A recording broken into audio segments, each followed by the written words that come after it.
Assalamualaikum warahmatullahi wabarakatuh. Selamat datang kembali di channel Kisah Seram. Pada kesempatan kali ini gue akan membacakan sebuah cerita yang ditulis oleh Haruk Glory 01. Jika kalian penasaran dengan ceritanya dan ingin membacanya langsung, kalian bisa kunjungi linknya, sudah saya taruh di deskripsi. Sebelum kalian lanjut ke ceritanya, atur posisi kalian senyaman-nyamannya dan periksa sekeliling kalian. Taksi berhantu. Kisah misteri yang amat menegangkan ini dialami oleh Andi. Akibat beberapa kali mengalami kejadian yang menyeramkan, tak pala Andi jadi nekat pindah pekerjaan guna mendapatkan taksi yang benar-benar ideal.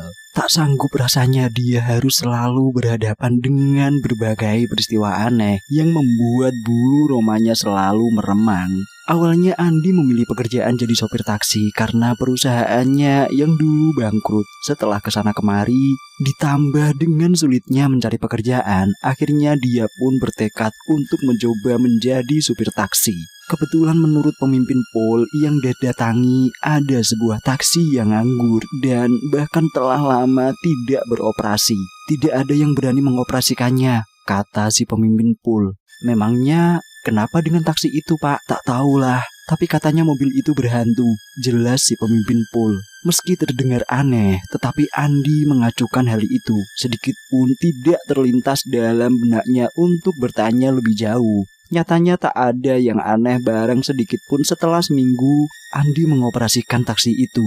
Inilah yang membuat kenapa Andi langsung jatuh cinta pada pekerjaan barunya itu. Pada minggu kedua, barulah Andi menangkap gelagat yang tidak beres dengan taksi yang dikemudikannya. Pasalnya, dia mulai sering mengalami berbagai peristiwa aneh, terutama jika dia beroperasi pada malam hari. Menurutnya, mula pertama keanehan itu terjadi pada malam minggu saat Andi menunggu penumpang di sebelah pusat perbelanjaan Sumatera Selatan. Entah kenapa, walau malam minggu dan tanggal masih tergolong muda, kala itu tak ada seorang calon penumpang pun yang menghampiri taksinya. Karena terlalu lama menunggu, akhirnya tanpa terasa Andi pun tertidur. Belum sempat dia bermimpi, dia dikejutkan dengan satu ketukan di kaca jendela. Lalu Andi terjaga. Di luar, dia melihat sepasang lelaki dan wanita muda. Mereka minta diantarkan ke kawasan Perumnas. Merasa ketiban pulung, Andi langsung tancap gas. Namun, ketika dia bertanya guna meminta kepastian tempat yang akan dituju, Andi pun jadi panik. Betapa tidak, ketika dia menoleh ke belakang, kedua penumpangnya telah hilang entah kemana. Syarif tak hilang akal, dia langsung berbalik arah kembali ke pusat perbelanjaan guna memberitahukan peristiwa aneh yang baru saja dialami kepada teman-temannya yang ada. Siapa suruh langsung jalan, padahal gak ada seorang pun yang naik taksimu, ujar salah seorang temannya yang melihat. Kau bermimpi kali, ujarnya teman yang lain. Andi hanya tergugu, dia benar-benar tak mampu menerangkan peristiwa yang baru saja menimpanya. Peristiwa itu tampaknya bukan yang terakhir. 3 hari kemudian, ketika dia sedang berputar-putar mencari penumpang, kembali ada seorang wanita yang melambaikan tangannya di tepi jalan Jenderal Sudirman. Hari baru saja berangkat malam. Jarum arloji yang melingkar di pergelangan tangan kanannya menunjukkan pukul 20:15 WIB. Bang, tolong antar saya ke veteran. Demikian suara merdu terlontar dari mulut wanita cantik yang membuka pintu dan sekaligus duduk di jok belakang taksinya. Andi mengangguk. Aroma parfum yang lembut membuat Andi penasaran ingin melihat wanita yang duduk di belakangnya melalui spion yang ada di dalam kabinnya. Mula pertama dia melihat darah, Andi langsung tersirap. Pasalnya dia tak melihat seorang pun yang ada di belakangnya. Setelah memejamkan matanya beberapa kali, akhirnya Andi melihat ada wajah Ayu yang duduk dengan senyum yang anggun di jok belakang taksinya. Mungkin mata ini sudah mulai rabun, bisik dalam hatinya. Selanjutnya, setelah berhasil menguasai diri, Andi pun sudah tidak terpengaruh lagi dengan suasana hatinya. Ketika sudah mendekat dengan kawasan yang bakal dituju, dia bertanya guna memastikan di mana taksinya harus berhenti. Veteran sebelah mana, Non? Tak ada jawaban.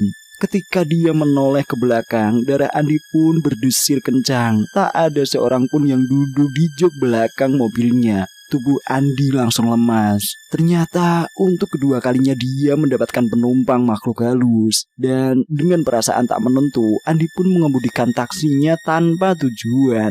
Waktu terus bergulir. Beberapa minggu kemudian, peristiwa aneh pun kembali menimpa Andi. Ketika sedang berkeliling mencari penumpang di kawasan Jenderal Sudirman, mendadak cuping hidungnya mencium aroma wangian yang begitu menusuk. Anehnya, walau kaca sudah dibuka, tetapi bau itu seolah tak mau hilang. Merasa ada yang aneh dan sering meremangnya bulu kuduk, Andi pun langsung membaca ayat kursi sebanyak-banyaknya dan tak lama kemudian bau itu lenyap seperti tertiup angin. Ketika tiba di International Plaza, dia pun menceritakan apa yang baru saja dialaminya kepada teman-temannya yang sejak tadi sudah mangkal di situ. Bahkan dengan ranut Andi menceritakan segala peristiwa yang dialaminya sejak dia membawa taksi itu.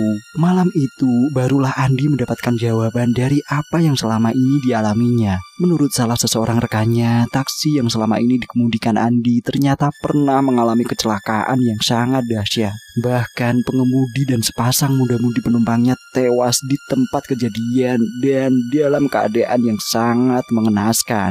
Sejak diperbaiki dan beroperasi seperti semula, semua sopir yang membawa kendaraan itu selalu mengalami peristiwa yang aneh dan mendebarkan. Tepatnya, semua mengalami peristiwa yang sama dengan Andi. Bahkan, mereka meyakini bahwa arwah sepasang muda-mudi yang tewas di dalam taksi saat kecelakaan kini sedang menghuni kendaraan itu. Agaknya itulah yang membuat kenapa kendaraan itu praktis tidak pernah beroperasi lagi. Cerita itu sudah barang tentu membuat bulu kuduk Andi meremang. Dia bertekad untuk segera mengembalikan taksi itu ke poolnya. Selepas mendengar cerita dari temannya, malam itu juga Andi berniat kembali ke pool untuk mengembalikan taksi. Setelah berdoa, dia pun mengemudikan kendaraan untuk kembali ke pool. Baru beberapa meter berjalan, seseorang lelaki paruh baya melambaikan tangannya. Andi langsung berhenti sambil membuka pintu. Lelaki itu pun berkata, "Bang, pelaju." Entah mengapa Andi mengiyakan saja, namun dalam perjalanan dia kembali curiga. Sesekali matanya melirik spion di kabin guna memastikan keadaan penumpang yang duduk di belakangnya. Karena risau dengan cerita yang baru didengarnya, maka dengan hati-hati sambil hatinya tak putus membaca ayat kursi, Andi pun melajukan taksinya ke arah Jenderal Sudirman. Menjelang jembatan Ampera, hati Andi langsung tercekat sehingga dia pun mengerem taksinya dengan mendadak. Betapa sial, penumpang lelaki parubaya yang duduk di belakang berteriak-teriak tanpa sebab. "Tolong! Tolong! Ada yang mencekik saya!" Dari spion kabin, Andi dapat melihat dengan jelas betapa ada sesosok makhluk berwajah mengerikan sedang mencekik leher penumpangnya. Dengan serta-merta, Andi langsung mengerem lalu meneriakkan, "Allahu Akbar! Allahu Akbar!" Selang beberapa saat, lelaki parubaya itu sudah tenang kembali. Andi langsung memapah penumpangnya keluar dan memintanya untuk pindah ke taksi lain yang kebetulan banyak melintas di ruas jalan itu.